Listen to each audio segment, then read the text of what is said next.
നിങ്ങളുടെ RRBയുടെ exam conduct ചെയ്യുന്ന ഇപ്രാവശ്യം ഇല്ല TCS തന്നെയാണ്. മുന്നേ നിങ്ങൾ SSC ഒക്കെ എക്സാം എഴുതിയവരാണെന്നുണ്ടെങ്കിൽ നിങ്ങൾക്ക് സ്വാഭാവികമായിട്ടും ആ ഒരു ഇന്റർഫേസും കാര്യങ്ങളൊക്കെ അറിയുന്നുണ്ടാവും. അപ്പം RRB ALPയുടെ ഒരു ഒഫീഷ്യൽ മോക്ക് എക്സാമിന്റെ ലിങ്ക് വന്നിട്ടുണ്ട്. അപ്പൊ നിങ്ങൾക്ക് എന്ത് ചെയ്യാം? ഫസ്റ്റ് ഓഫ് ഓൾ നിങ്ങളുടെ വെരിഫിക്കേഷൻ ഒക്കെ കഴിഞ്ഞ്, അതായത് ബയോമെട്രിക് വെരിഫിക്കേഷൻ ഒക്കെ കഴിഞ്ഞാൽ നിങ്ങളുടെ സ്വഭാവമായിട്ട് അവിടെ നിങ്ങളെ ബയോമെട്രിക്സ് എടുക്കുന്നുണ്ടാവും. ഫോട്ടോയും അതേപോലെ ചിലപ്പോൾ ലെൻസ്, അതേപോലെ ഫിംഗർ പ്രിന്റ് ഒക്കെ എടുക്കുന്നുണ്ടാവും.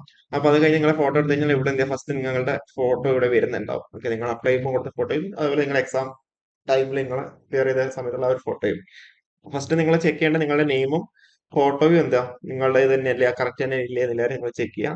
അത് കഴിഞ്ഞാൽ നിങ്ങൾക്ക് സ്വാഭാവികമായിട്ട് ഇവിടെ എന്ത് ചെയ്യാം, നിങ്ങളുടെ രജിസ്റ്റർ നമ്പർ, അത് നിങ്ങളുടെ കോൾ ലെറ്റർ ഉണ്ടാവും, അത് എൻ്റർ ചെയ്യാം. അതേപോലെ പാസ്വേഡ് എന്താണെന്നില്ലാരും നിങ്ങളുടെ എന്ത് ചെയ്യാം ഡീറ്റെയിൽസ് ഉണ്ടാവും. എന്നിട്ട് എന്ത് ചെയ്യാം, ജസ്റ്റ് ആ ഒരു ടൈം നിങ്ങളുടെ പറയുന്നുണ്ടാവും, കൃത്യമായി ഇൻസ്ട്രക്ഷൻസ് അവർ തരുന്നുണ്ടാവും. എന്നിട്ട് എന്താ നിങ്ങൾ സൈൻ ഇൻ കൊടുക്കുക. സൈൻ ഇൻ കൊടുക്കുമ്പോൾ അത് വേറെ ഒരു ടാബിലേക്ക് വരുന്നുണ്ടാവും. അപ്പോൾ നിങ്ങൾക്ക് ഇവിടെ ലാംഗ്വേജ് സെലക്ട് ചെയ്യാനുള്ള ഓപ്ഷൻ ഉണ്ട്. ഓക്കെ, അപ്പോൾ ഡിഫോൾട്ട് ആയിട്ട് അവിടെ ഇംഗ്ലീഷ് നിങ്ങൾക്ക് കാണാൻ വേണ്ടി പറ്റും. പിന്നെ എന്ത് നിങ്ങളുടെ ഇൻസ്ട്രക്ഷൻസ് കാര്യങ്ങളൊക്കെ നിങ്ങൾ കൃത്യമായിട്ട് നോക്കുക.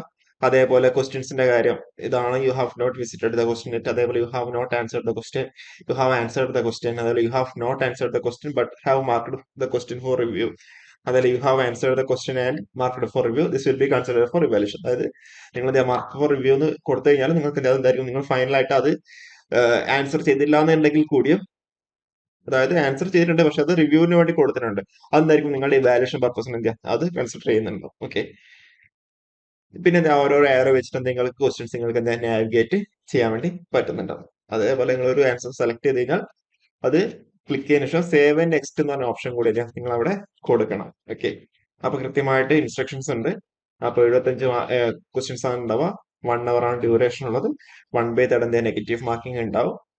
റോങ് ആൻസേഴ്സിന്റെ കേസിൽ 1/3 എന്താ നെഗറ്റീവ് മാർക്കിംഗ് ഉണ്ടാവും. നിങ്ങൾ അറ്റൻഡ് ചെയ്തിട്ടുണ്ടെങ്കിൽ എന്താ അത് ഇവാലുവേഷന് വേണ്ടി കൺസിഡർ ചെയ്യുന്നുണ്ടാവില്ല. ഓക്കെ, അപ്പൊ ലാംഗ്വേജ് എന്താ നിങ്ങൾക്ക് സെലക്ട് ചെയ്യാനുള്ള ഓപ്ഷനും ഉണ്ട്. ഓക്കെ, ഞാൻ ഇതിന്റെ എക്സാമിന്റെ ലിങ്ക് ഞാൻ താഴെ ഇടാം. ഓക്കെ, അപ്പോ അതേപോലെ ഇമേജസ് നിങ്ങൾക്ക് എൻലാർജ് ചെയ്യാനും പറ്റും. ഓക്കെ, അവിടെ സ്ക്രോളിംഗ് വീല് ക്ലിക്ക് ചെയ്താൽ നിങ്ങൾക്ക് അവിടെ എൻലാർജ് ചെയ്യാൻ ഓപ്ഷൻ ഉണ്ട്. അപ്പൊ നെക്സ്റ്റ് കൊടുക്കുക. നെക്സ്റ്റ് കൊടുത്ത ശേഷം വീണ്ടും ഇവിടെ എന്ത് ചെയ്യുക, ഇമ്പോർട്ടന്റ് ഇൻസ്ട്രക്ഷൻസ് കൊടുത്തിട്ടുണ്ട്. അത് നിങ്ങൾ എന്താ കൃത്യമായിട്ട് അത് വായിക്കുക. ഇവിടെ ഡിഫോൾട്ട് ലാംഗ്വേജ് നിങ്ങൾക്ക് കൊടുക്കാനുള്ള ഓപ്ഷൻ ഉണ്ട്, ഇത് കൊടുക്കുക. അതേപോലെ ഇവിടെ എന്താ ഒരു ടിക്ക് ബോക്സ് കൊടുക്കാനുണ്ട്, അത് ടിക്ക് ചെയ്യുക. തന്നെ എന്താ അവര് പറയും ഇത്ര ടൈം ആകുമ്പോഴാണ് എന്താ പറയണ്ടേ, I am ready to begin എന്നുള്ള ക്ലിക്ക് ചെയ്യാൻ വേണ്ടിട്ട്, അത് I am ready to begin click ചെയ്യാം. ഓക്കെ, അത് ക്ലിക്ക് കഴിഞ്ഞാൽ എന്താ ഇതേപോലെ ആയിരിക്കും, ഇതേപോലെ ഒരു ഇന്റർഫേസ് ആയിരിക്കും നിങ്ങൾക്ക് വരുന്നുണ്ടാവുക. നിങ്ങൾക്ക് വേണമെന്നുണ്ടെങ്കിൽ എന്താ ക്വസ്റ്റ്യൻ പേപ്പേഴ്സ് നിങ്ങൾക്ക് മൊത്തത്തിൽ ഉള്ള ക്വസ്റ്റ്യൻസ് വേണമെന്നുണ്ടെങ്കിൽ എന്താ നിങ്ങൾക്ക് കാണാൻ വേണ്ടി പറ്റും. അത് ക്ലിക്ക് ചെയ്താൽ ഇതേപോലെ എന്താ ക്വസ്റ്റ്യൻസ് കണ്ടില്ലേ, ക്വസ്റ്റ്യൻസ് ഇതേപോലെ എന്താ നിങ്ങൾക്ക് ഓവറോൾ ആയിട്ടുള്ള ക്വസ്റ്റ്യൻസിന്റെ എന്താ പറയുക ഒറ്റ പ്രാവശ്യം ഓടിച്ചു പോകണമെന്നുണ്ടെങ്കിലൊക്കെ നിങ്ങൾക്ക് ഇതേപോലെ കാണാനുള്ള ഓപ്ഷൻ ഉണ്ട്. ഓക്കെ, ഇത് ഫസ്റ്റ് നിങ്ങൾ ചെയ്യേണ്ടി വരില്ല.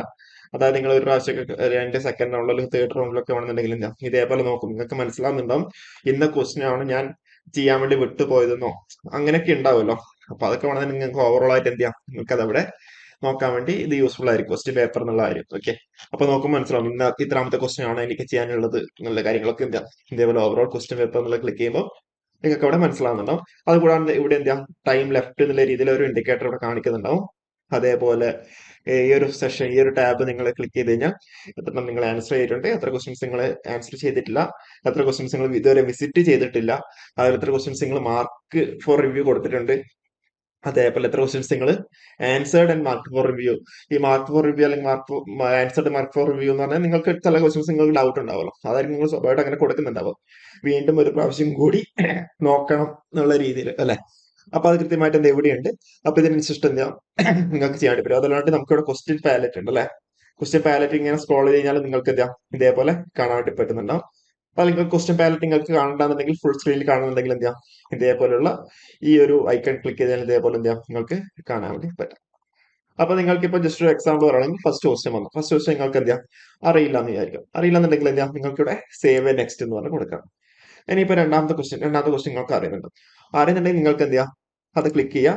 അത് ക്ലിക്ക് ചെയ്തിട്ട് എന്താ മാർക്കറ്റ് ഫോർ റിവ്യൂ വേണ്ട, ജസ്റ്റ് എന്താ സേവ് നെക്സ്റ്റ് എന്നുണ്ടെങ്കിൽ സേവ് നെക്സ്റ്റ് എന്ന രീതിയിൽ കൊടുക്കാം. ഇനിയിപ്പോ അടുത്ത വീണ്ടും ഒരു ക്വസ്റ്റ്യൻ വന്നിട്ടുണ്ട് അല്ലെ. വീണ്ടും ഒരു ക്വസ്റ്റ്യൻ വരുമ്പോൾ നമുക്ക് അതെന്താ അറിയാവുന്നുണ്ടെന്ന് വിചാരിച്ചോ. ഓക്കെ, അറിയാവുന്നുണ്ടെന്നുണ്ടെങ്കിൽ ജസ്റ്റ് ക്ലിക്ക് ചെയ്യാം.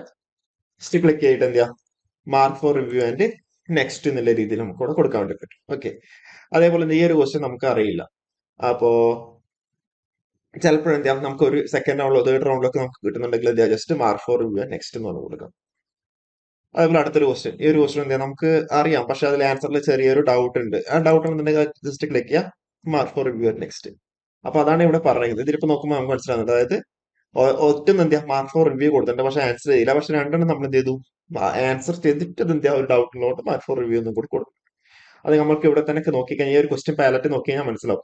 ആ മൂന്നാമത്തെ ക്വസ്റ്റ്യൻ നമ്മൾ ആൻസർ ചെയ്തിട്ടുണ്ട് പക്ഷെ അതിന്റെ അത് എന്താ പറയുക, ഒരു റിവ്യൂവിനോട് നമ്മൾ അവിടെ വെച്ചിട്ടുണ്ട്. നാലാമത്തെ ക്വസ്റ്റ്യൻ നമ്മൾ ആൻസർ ചെയ്തില്ല പക്ഷെ അതൊരു ഡൗട്ട് ഉള്ളതുകൊണ്ട് അവിടെ വെച്ച് കാണുന്നില്ല കാര്യം. ഓക്കെ, അപ്പൊ അത് എന്താ, നിങ്ങൾക്ക് ഇതൊന്ന് ജസ്റ്റ് വേണമെന്നുണ്ടെങ്കിൽ നിങ്ങൾക്ക് പ്രാക്ടീസ് ചെയ്യാം. ഓക്കെ, അപ്പോ ജസ്റ്റ് നിങ്ങൾക്ക് എന്താ പറയണ്ടേ,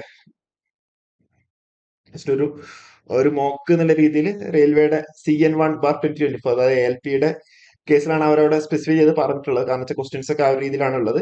ഇനിയിപ്പോ അതേപോലെ ടെക്നീഷ്യന്റെയും ജെഇന്റെ എന്താ ഇതേപോലെ തന്നെ വരുന്നുണ്ടാവും. ഓക്കെ, അപ്പോ ഈ ഒരു രീതിയിലായിരിക്കും എന്താ നമ്മുടെ എക്സാംസ് കാര്യങ്ങളൊക്കെ എന്താ ഉണ്ടാവാം. അപ്പൊ നിങ്ങൾക്ക് വേണമെന്നുണ്ടെങ്കിൽ ജസ്റ്റ് ഇത് എന്താ സേവ് ചെയ്ത് വേണമെങ്കിൽ പോവാം.